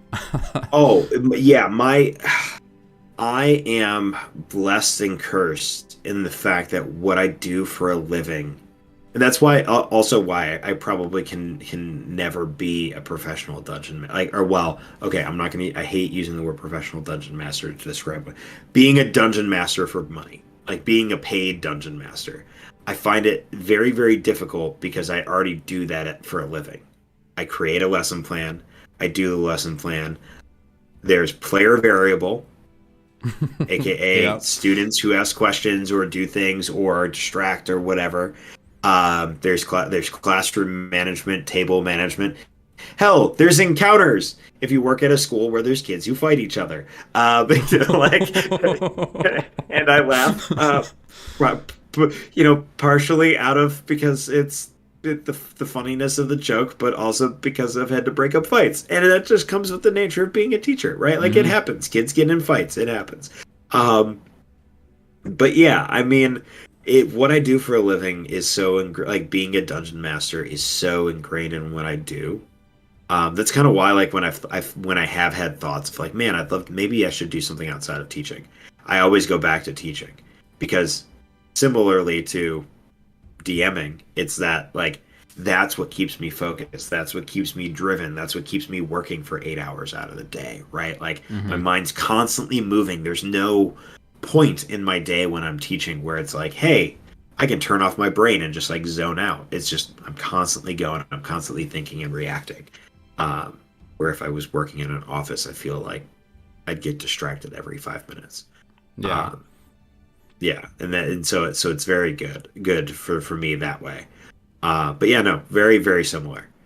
Um, even session zero, starting a campaign. You start a school year, establishing norms, establishing routines, establishing rules, like establishing what the curriculum for your students is going to look like for a whole school year, or even Mm-hmm. if you do it a quarter or a semester at a time. So yeah, there's a lot of Parallels. yeah, there's a lot of parallels, um, and a lot of teachers I know who would be make really really good DMs because of it. Uh, yeah. I'm looking at our chat when we were discussing putting this collab together, what we were having as potential topics, and making sure we've actually hit all of them. Picking players, scheduling, how involved the DM should be in character creation, how much plot should be prepped. I think we got all the questions in chat too. So if you're in chat and you have a burning question, please throw it in there. We will jump on it immediately. I promise. Oh yeah. Okay, here's a question for you. Um, where where's your go-to place to start a campaign? Like what's your go-to, like this is where you're starting campaign wise? Like in world, I assume, because my apartment, Yeah, my so living like room. so no, so I'm thinking of more of like the age old like you meet in a tavern Mm-hmm. type of thing. Mm-hmm. Like is your like your go-to, like when you're starting a campaign, you always run this type of opening? I'm a big fan of doing things as differently as possible, as often as possible, but I can't honestly say that there isn't something that I've done multiple times to great effect for Mhm. starting a campaign, and that is instead of you meet in a tavern, it's you meet in initiative. Like you roll Ooh, like you're initiative in before combat. you know each other. Sort of Wow. like I think the most recent season of Critical Role did this, where like there was a couple groups that sort of knew each other and they all found themselves in the same Mhm. street when the animated furniture attacked. Yep, yep, And that's the it works so well because it's the inciting incident for a plot. It doesn't have to be the main plot. It just has to be like yeah. something to stick them together for now.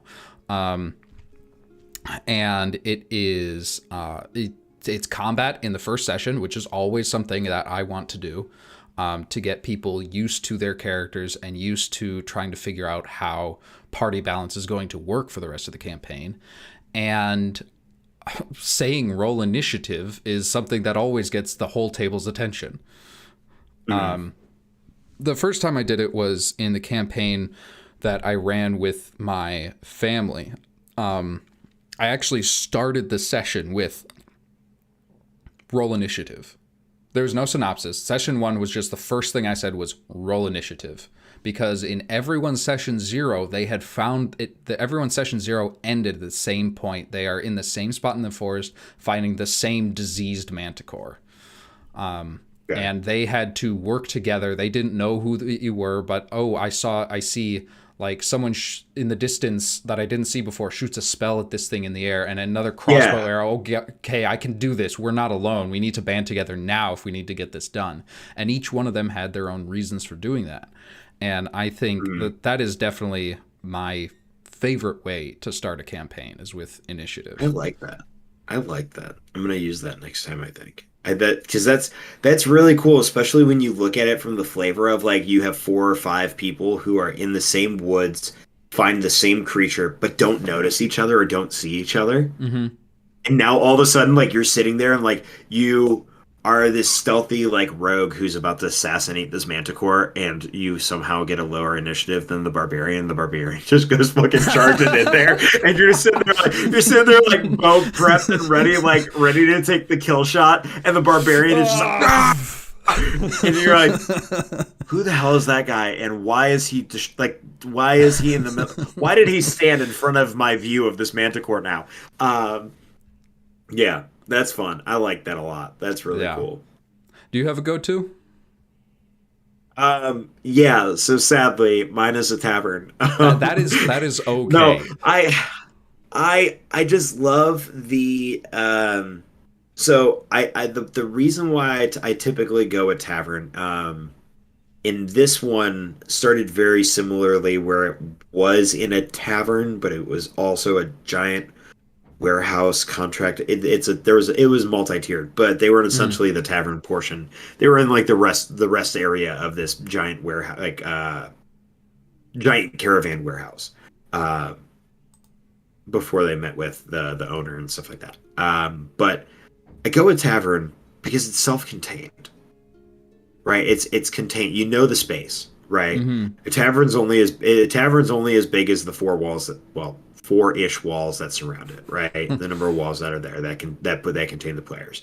Um, the players can leave the tavern, but 99% of the players won't because they want to explore what's in the tavern.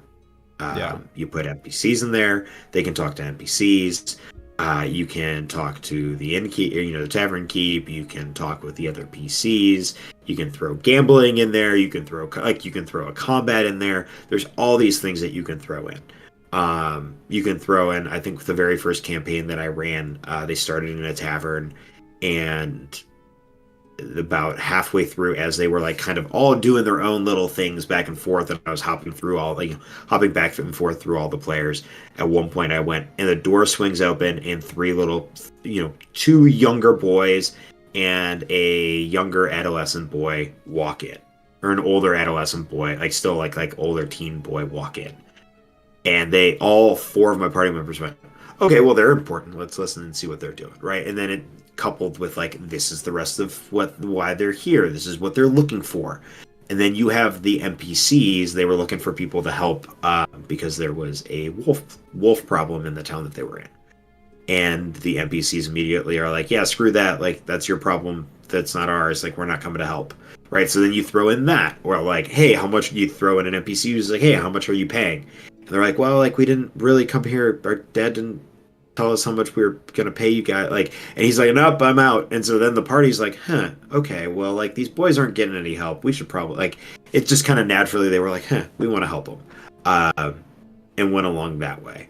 But I feel like a tavern is a nice place where you can get every portion of the game, right? The social, the exploration, and the combat all in one, in a place where it's not like, hey, you're starting off in the street of a town, and then your one player is like, well, I want to go find the blacksmith, and the other guy's, I want to find the apothecary, I want to find the bar, right? And now you're already hmm split. Yeah. Yeah, so Um, that's always been. One anecdote before we move on to probably our last question of the night from JT again. Um, Matt Colville has a video on his Running the Game series, I think it's called. And I think the video is called Hot Start. And I don't remember exactly what he says in the video, but the thing that stuck with me is actually the top comment from the video. And it says, normal start, you start in a tavern. Hot start, you start in a tavern and it's on fire. And I know it was a joke, but honestly, that is a brilliant start. Like, But if you yeah, like, you're in a tavern and suddenly there's smoke from the kitchen and it's not burning food. You see someone run out, like actually on fire, and the fire's continuing to burn over there. Immediate problem to solve, and it doesn't even necessarily have to be combat. It allows the players to use the abilities that they built their characters to do in order to solve a yep. problem in session one. That's really and important. it builds that aspect of they're doing it together, Mm-hmm. right? Like, it's not the fact like they're doing it individually, but they're doing it individually as a group. Yeah. So that's yeah. Um, No, I really like that. JT's question: how to curb murder hobo behavior in the session zero? Oof. I have been very fortunate that, other than in the beginning of like the first kind of couple games that I've ran, I've had murder hobos. I haven't had very many, so that's not something that I really have to address in my games. If I had to if I had to address it in a way for like a session zero, honestly, I probably would be a dick about it and be like, if you're planning on being a murder hobo, then I'm gonna be a like I'm gonna be a murder player. Like I'm gonna just go after you guys. And it would be just, but like that's also not right. So at the end of the day, like actions have consequences. Like that's my big thing in my games is so like if you're a murder hobo and you want to interrogate a guy and your way of interrogating them is that you didn't get the information, so you killed them in cold blood and did it in front of witnesses, well, then you're probably getting reported to the town guard. And if you decide, well, I'm going to try to take on the town guard, well, you can only kill a couple of town guard before more town guards show up. And then next thing you know, you're in jail or you're dead. Like so, there's a an action consequence sequence. Um, when I run games for kids, it's really common. The whole like, Yeah. oh, it's a monster, kill it. And so I always tell when I run games for my students is I say, you need to try at least two things that aren't I want to punch it or I want to stab it or I want to cast a spell that would damage it. Try two things before I allow you to roll anything aggressive. That's my rule. But I don't use that for adults because I haven't really had that problem with adults. Yeah. It's yeah. I've Yeah, there are had those people who are like, yeah, I've go had ahead. a couple in the beginning of when I was starting out running D&D where people would be like, this is a game where you swing swords and cast spells that burn things, right? And I was like, Mhm. sure, I guess. And I didn't know what the concept of a murder hobo was at that point. But the more that those people played in my games, the more it like sort of diminished into, okay, this is actually the more fun aspect, the role play, the intrigue, the things other than beat 'em up in the game. It wasn't only that was the D&D. As far as doing this and like stamping it out in session 0, I think it depends on, well, first your definition of what a session 0 is. Is session 0 a group of people all together, like building their characters together and like running a test combat to figure out like what people enjoy, how to run their characters, do last minute changes, that sort of thing. If that's what you mean by session 0, then I think the best way to, I haven't tried it, so take it with a grain of salt, but my first instinct would be to tell the player, hey, you know, just call them out on it specifically. Like, I don't think this is Yeah. what we sort of want for this campaign. It's not going to be all hack and slash. There's going to be a lot of other stuff that's not necessarily just kill them. Mhm. But if your session 0 is more like what I do, which is, you know, one-on-ones with every single individual one of the players. Usually we won't like put Mhm. a whole lot of effort into it. We'll like, even if we like live 5 minutes away from each other, we'll just hop on a virtual call and do a quick combat and like discuss backstory and stuff like that. If that's what you mean by session 0, then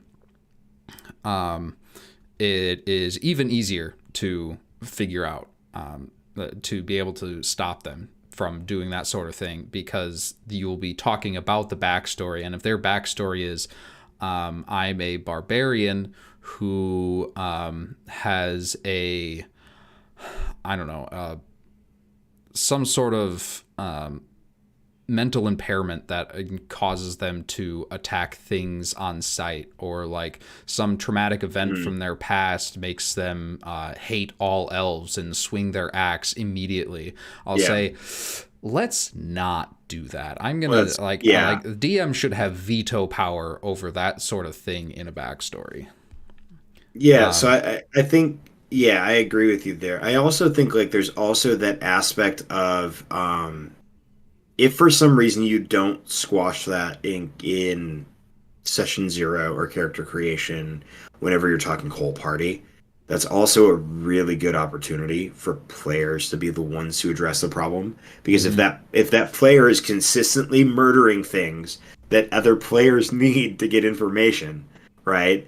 Then those other players are going to be mad, right? And that conversation doesn't now happen out of character from DM to player or player to player. It happens in character from, you know, PC to PC, right? It happens from character to character, role play wise. And that heightens the game because now it's bringing character development to a character who probably needed some development because Hmm. they're going around just murdering people. Um, My favorite way I've ever stamped out a murder hobo that has worked actually really well was they brought the beholder to 0 hit points, and the beholder started, his bad guy monologue. He's not the big bad, someone else is, and now that he's gone, this guy's going to start taking over more. At least that's what he was going to say. He all he got out was beware before a player interrupted me and said I stab him and kill him on purpose. no. And so, just as he was about to start this monologue, he gets killed. And the way I showed them that this was not what you were supposed to do. This isn't like this was murder hobo behavior, and I didn't enjoy it. I don't know if the other players enjoyed it. Is in the synopsis of the next 3 or 4 sessions, I constantly brought it up. Just as Kova the Beholder was about to reveal his plan and give you a warning, he was slain. And I do that every single Yeah, session for the next couple. because then the players go, man, there was so much more that this beholder could have said. Hmm. Like, And I'll just yeah, constantly remind them of the information they missed out on. hmm But yeah, I don't want to do it too it's frequently. not. I don't want to do it multiple times in a session because that can get really annoying, and people could get really butthurt about that. Just once at the Well, beginning is enough. it becomes a thing where like you saying it once shames the player. You saying Hmm. it multiple times annoys the party, right? Like because you saying it multiple times reminds the party that one of their party members made a mistake. You saying it once reminds that party member that they made that mistake. And now they're going to be more cognizant when you drop an enemy to 0 HP and they start to monologue. Uh yeah. Yeah. Yeah, that 100%. Well, thanks for Yeah, the no, question, that's Jay. I like that. That's good. Yeah, I had a great time. This was fantastic. We did say a cutoff time around now. We've gone a little bit over, even though we had a late start. It was all right. I think we will call the stream there. Thank you, Oh yeah. everyone in chat, for all the questions. It was super fun to chat with you all, and obviously with you, Logan. I really appreciate you coming on the channel for this. Oh, yeah, thank you for having me. It's always, I mean, we've had plenty of conversations outside of this, and every time we talk, it's been awesome. All right. Where can the people in the chat find you? Yeah, you guys can find me at the Red Hare Hare, like the rabbit in on all social medias. Instagram, Twitter are mainly where I'm at. Um, and then we have our YouTube channel, which is really just a hub for our Equirium Expeditions sessions. You can mainly find me on Twitch, where I either do homebrew, writing, and world building. You name it, I do it. Or oh god, bi-weekly on Tuesday nights at 8 p.m. Eastern for our Equirium Expeditions, the 5e kind of homebrew campaign set in the lands of Equirium, which is the world I've been building since I've started playing D&D in 2017. That sounds right. Um, yeah, but yeah, Yeah, Red so Herring on all those peoples. go check out Logan at all of his locations. Find his community. It's one of my favorites on Discord. And I will see you guys all in the next stream. Thanks for joining. Yes. And we're out.